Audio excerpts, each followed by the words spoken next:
ушул илим ээлеринен угуп калабыз. Элдин пейилине жараша башчылар келет.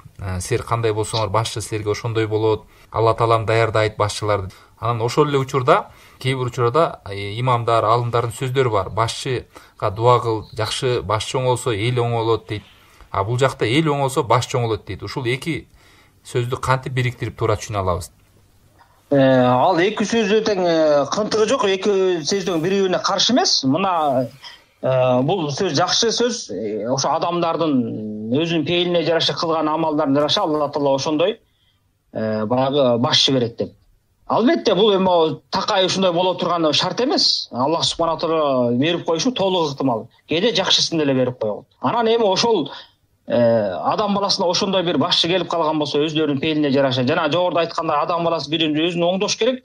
Жана ошо менен биргеликте башчыга жаман келип калыптыр, жаман башчы экен деп жата бербестен, өзүң оңолгондон ошо башчы оңолсун деп ошого дуа кыл деп айтып атат алымдар. Анан ошонун дуаңдын себебинен оңолуп калса, баардыгыбызга жакшы пайда келет деп атат. Мисалы бир адам үйүндө 5-6 бала болсо, анан ошонун арасынан кээ бир балдар начар чыгып калган болсо, балам начар чыгып калды деп ошону таштап салыш керекпи? Же балам бул менин балам эмес, жаман болуп калды деп эч бир ата-эне чана албайт да балдарын, туурабы? Ошол балам экен, жаман болсо ошо менин балам ошол оңолуп кетсе экен деп баардык күч аракетин жумшайт. Балким ошол жаман балдардын келип калышы себеби ата-энесинин күнөөсү болушу ыктымал.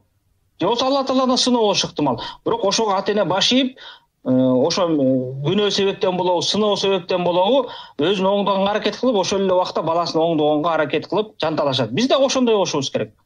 Биздин күнөөбүз аркылуу бир туура эмес башчы келген болсо, өзүбүздү оңдоп, ошонун аркасында Алла таалага кайтып, анан мамлекет башчысына дагы дуа кылууну унутпашыбыз керек. Жана ошондой эле ошол эле убакта насаат айтууну, жакшылыкка чакырууну. Мусулманчылыкта эмне? Насаат айтканга чакырат, бирок ошо чын ниет менен, чын ой менен барыш керек. Бийликке жетейин, ошонун аркасында мени жакын көрсүн, мага кызмат берсин эмес. Чын эле ошо насаат айтайын, ошол адам оңолуп калсын деп. Ошондой ниет менен барса, Аллах субхана таала иншалла сөзсүз берет. Анткени Алла таала Куранда айтат, жанагы эки үй бүлөдө аял эркек урушуп кеткен болсо, ошон жанагы элдештирген адамдын жөнүндө айтып атат да. Эгер ошол адам чыныгы жакшылыкты каалаган болсо, анда ошо аял эркектин ортосунда ийгилик берет деп атат. Ошол себептен көп адамдын ниетине жараша болот да. Жакшылыкты каалап оңдойм деген болсо, жакшылыкка жетет. Эгерде жөн эле эл көрсүн, жөн эле сөз катары же бирөөнүн тиги талабын аткаруу катары кылып аткан болсо, анда ал жараксыз болот. Өзүнө да пайда бербейт, башка дагы пайда бербейт.